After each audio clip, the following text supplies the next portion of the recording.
kay Brother Placido Veloso. Ayaw Domingo. Yes. Dahil ngayon ay Huwebes. Okay. Okay, Brother Vince, nakahantay na siya. Okay.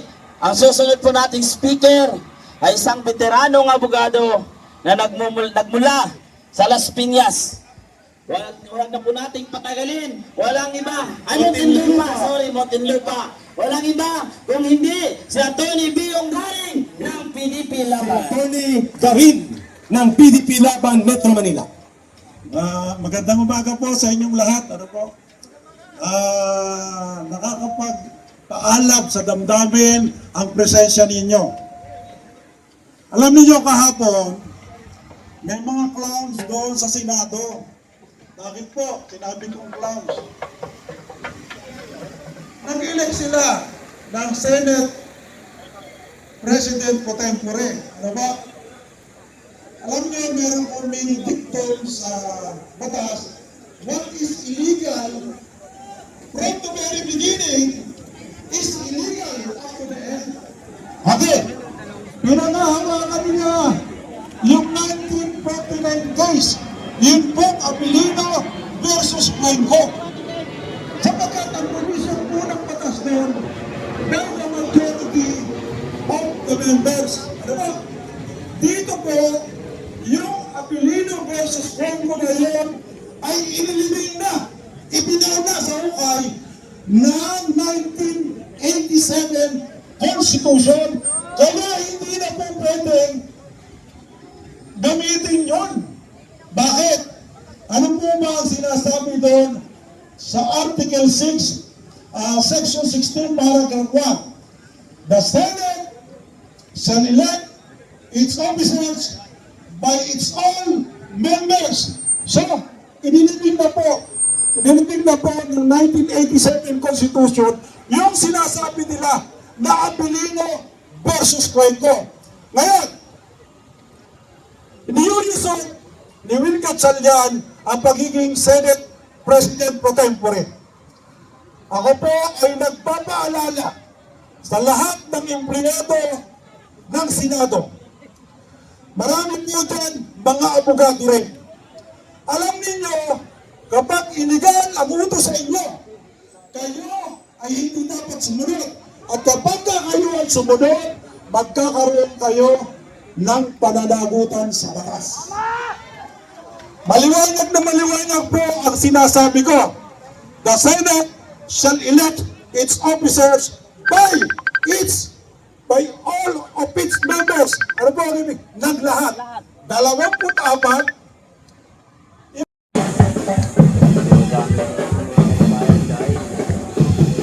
bagong dating.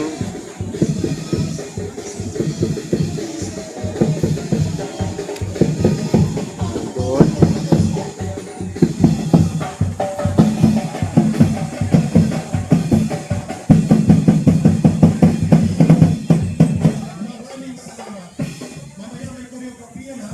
ang mga political officers ng grupo ng Active Anti-Crime Group ng Quezon City. Dami. Loyalistang banal sa sabayan ng Tambol at ang Triling Asong Ulol, ready ang political dancers. Okay. Ngayon partner, pakinggan natin ang ating kasama. Matagal na natin itong kasama sa lahat ng laban. Pakinggan po natin si Kuya Placido Veloso po.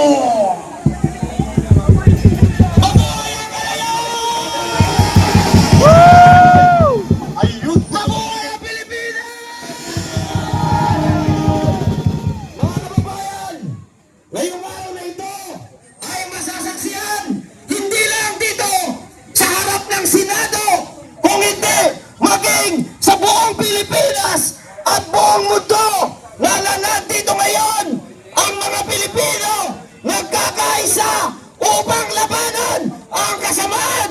Sabay-sabay, mabuhay ang Pilipinas!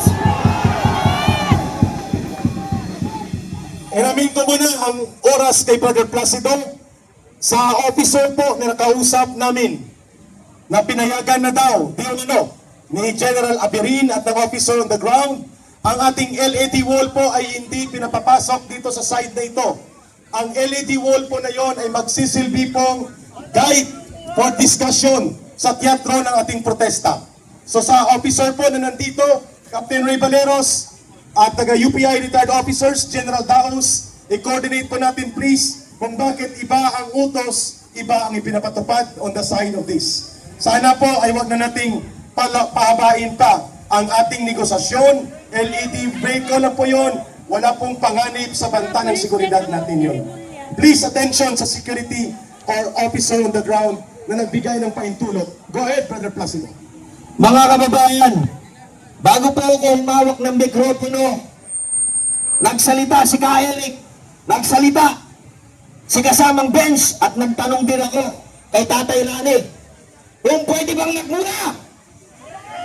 Pero dahil sa ating respeto at paggalang sa iba nating mga kababayan na nandito ngayon, ngayong araw na ito, ipinapangako ko sa inyo na hindi muna tayo magmumura. Pero ang galit ng sambayanan ay ramdam na ramdam dahil ngayong umaga ay nakikita natin ang pagdagsa ng totoong muka ng taong bayan. Mabuhay ang Pilipinas! Mabuhay! Nandito tayo ngayon sa labas ng Senado dahil upang itakwil ang kasamaan ng 12 traidores na nasa loob. Mga kababayan, malinaw na malinaw, nais nilang pigilan ang blood control scandal na patuloy na nagbibigay ng galit sa sambayanang Pilipino. Tama! Marahil mga kababayan, ang ilan sa atin sa mga kasamaan natin nandito ngayon, kaya kayo nandito, ay maaaring lahat tayo ay biktima ng blood control. Tama po ba? Tama! Konting ulan lang, nandyan na ang baha. Konting bagsak lang ng ulan, ang ating mga gamit, ang ating mga ari-arian, pati ang ating ikinabubuhay ay pinapahinto ng baha. Bakit may baha? Kaya may baha dahil ang pondo para mapigilan ang pagbaha ay ninakaw ng 12 senador na nandito ngayon sa loob ng Senado. Ang tinatawag, Brother Placido, na 12 Judas. Nakita ninyo mga kababayan, pilit nilang binabaluktot ang saligang batas, pilit nilang gustong isaksak sa utak ng mamamayang Pilipino na tama ang kanilang naratibo at mali ang pamumuno ni Cayetano. Bakit? Dahil gustong-gusto nilang pigilan mga kababayan ang pag-iimbestiga sa blood control. Hamakin ninyo, ngayon pinakikialaman na tayo ng executive branch. Nawawala na po ang ating demokrasya simula nang dinampot ang dating Rodrigo Roa Duterte. Si BBM wala dito. Kaya mga kababayan, kami po ay nananawagan kasama natin sa ating mga kapulisan na pinapasahot ng taong bayan. Hayaan ninyong magtipon, pero hayaan ninyong maglabas ng galit ang bawat isa sa amin dahil ito ay para rin sa inyo.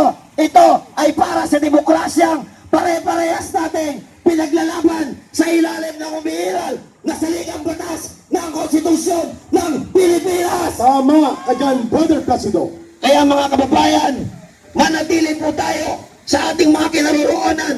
Patuloy tayo magparami sapagkat pag nagpatuloy ang panunupil ng ginagawa ng mga demonyong 12 senador, taong bayan ang huhusga! Taong bayan! Taong bayan na ang huhusga! Taong bayan na ang huhusga! Kaya mga kababayan, patuloy po tayo magparami. Ito na ang noon hanggang ngayon ang next mabuhay. Ayun! Very good! At siyempre, brother, ang ating United Duterte Vloggers. United Duterte Vloggers! At siyempre na rin din yung mga kapatid natin mula sa The Royal Sultanate of Paranaque. The Royal Sultanate of Paranaque! Sultan Hadinor Sanggupan Lukman. Nariyan din si Kapitana Pexon na talagang matagal na rin sumusuporta. Kapitana Pixon, and of course, Brother Bench, ang grupo ng mga retirees, police at uniform personnel, Parak. Ayun, with Yes. General Warlito Pascual Salonga Daos.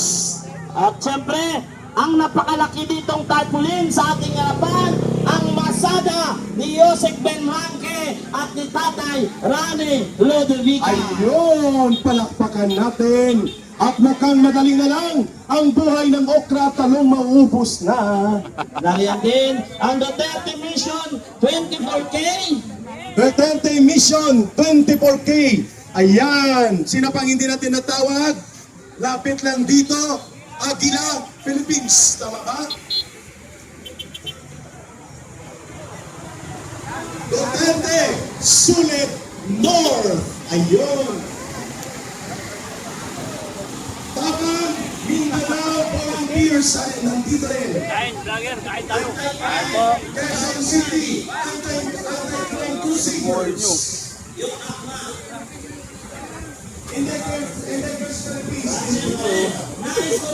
Okay lang yan kasi magkain lang yun eh. Mababa lang. Mali lang yun eh. Napapakinabangan. Tupunta naman kayo. Dami oh. Dahil masayang, eh. Yung mga taong grasa daw. Dami sayang.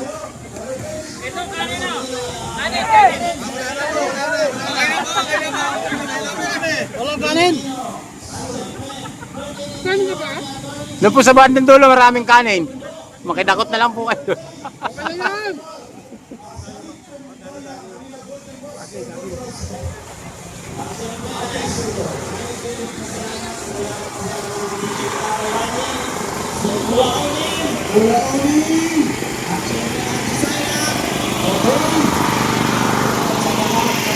Volunteers dito at dito na nagpipicture. Maraming salamat, saludo sa inyong katapangan at kasigasigan. Kababayan Viral PH, happy birthday! At dito ka na, may saging na, may okra at talong pa. Okay, pa-shoutout daw kay Gab sa ating Gab sa ating technicians. technical support. Yes. Si Gab, ang tirador ng bihon. Tirador ng bihon.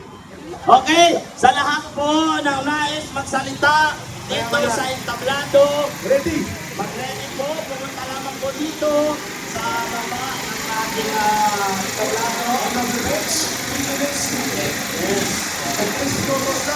Para lahat makapagsalita. Ngayon, pagpatuloy ang pagtanggap na napagkainan at kami ay nandiyan na sa inyo dahil kami takam na sa inyong pinakain. We will have a break 15 minutes then we resume the program. At kapag busog na, huwag na kayong lumayo pa kasi hahanapin namin kayo. Dito kayo kapag busog na, huwag na lumayo. Okay? Brother Agato, Omar, baba muna tayo. Music mo na, maestro.